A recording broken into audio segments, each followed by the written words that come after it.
to get across. It wasn't sitting. David still busy out of contributor. Chris Bowen. Chris, we'll get into fuel. I do want to congratulate you on that terrific Howard government or Howard election doco last week. I thoroughly enjoyed it. I know a lot of our viewers did as well. Let's go to fuel. Bowen late last week dragged kicking and screaming to admitting that he has a crisis. He denied it on the Tuesday. By Thursday, he couldn't hide it. He's said he's altering the fuel standards, hoping it'll free up supply for the regions. But now we hear there's this bureaucratic hold-up, and it's an issue that farmers say they are burning on. I mean, they absolutely must get seed into the paddock. I know people in parts of Western New South Wales and Queensland are even trying to finish off harvest, and they say they desperately need supply, but they have no confidence in him anymore. Have a listen. Well, it's the wrong fuel. Right now, we've got farmers across the country who've run out or are running out of fuel, and others have a couple of weeks. So Minister Bowen's got it completely wrong, thinking that 100 million litres of petrol is somehow solving the problem. The reality is that we produce food and fibre and then truck it to the consumers with diesel. So petrol isn't going to help. Now, you and I know this is going to hit the budget. The budget will be blamed on the war in Iran. It's got a lot to do with Chris Bowen. And I tell you what, if I was the Prime Minister, I'd coat hanger this bloke out of the way and I'd replace him because no one's got confidence in him at all. Yeah, look, I haven't had confidence in him for a very long time, but as you said at the top, there's a lot of blame to go around. G'day, Australia. When a company's sales department stops selling, management does not write a strongly worded memo and hope for the best. They bring in someone else to do the job.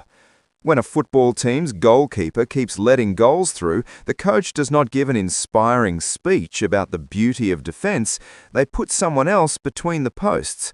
And when Australia's energy minister spends 3 years treating liquid fuel security like an inconvenient footnote in his renewable energy love story, apparently you hire a Fuel Tsar. That is not satire. That is the actual policy response of the Albanese government to one of the worst fuel crises in modern Australian history. They created a brand new position, gave it a name that sounds like it belongs in a Cold War thriller, and handed it to someone who is not Chris Bowen. Read into that whatever you like. Welcome to the Australian Mind. Subscribe right now and hit that notification bell because this channel is where Australian political accountability actually lives. Let us establish the facts first, because the details here matter enormously.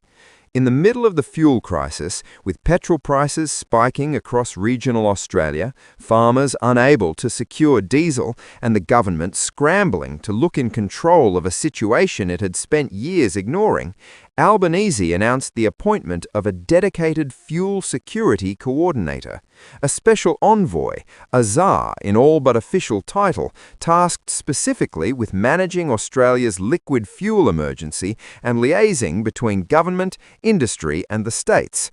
A role, it is worth noting, that already exists. It is called the Minister for Energy. It is currently occupied by a man named Chris Bowen. Now here's where this gets delicious. Bowen was not removed, he was not reshuffled, he was not quietly handed a backbench seat and a polite press release. He remains Energy Minister in full, with all the titles and the ministerial salary and the department and the staff. The government simply installed a separate person to do the specific part of his job that most urgently needed doing.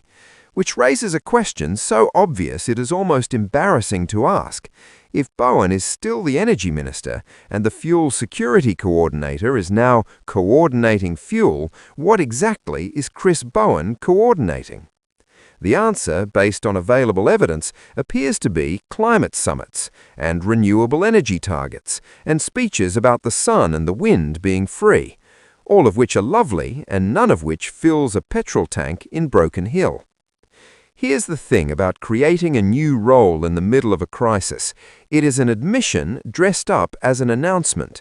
When a government invents a special coordinator for a specific emergency, what it's really saying, in the language that politicians use when they can't say the quiet part loud, is that the existing structure failed, that the minister responsible did not adequately prepare, did not adequately respond, and cannot adequately be trusted to manage the recovery without supervision.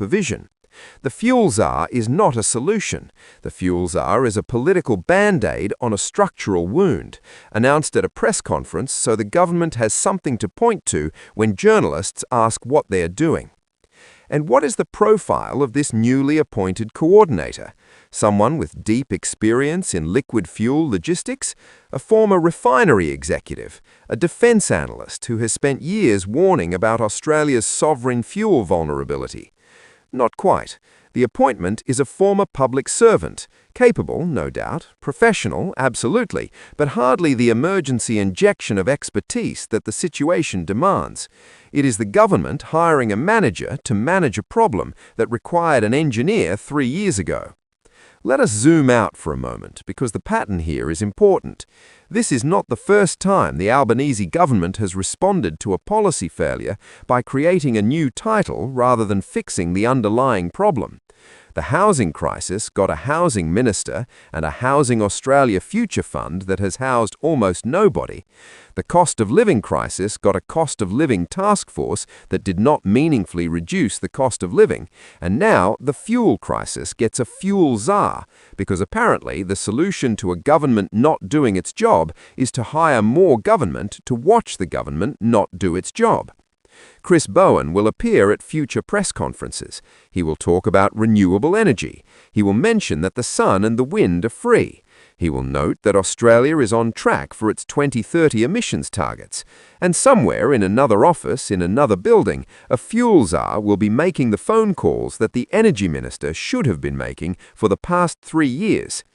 Australia deserves better than a government that creates new job titles instead of doing the existing ones.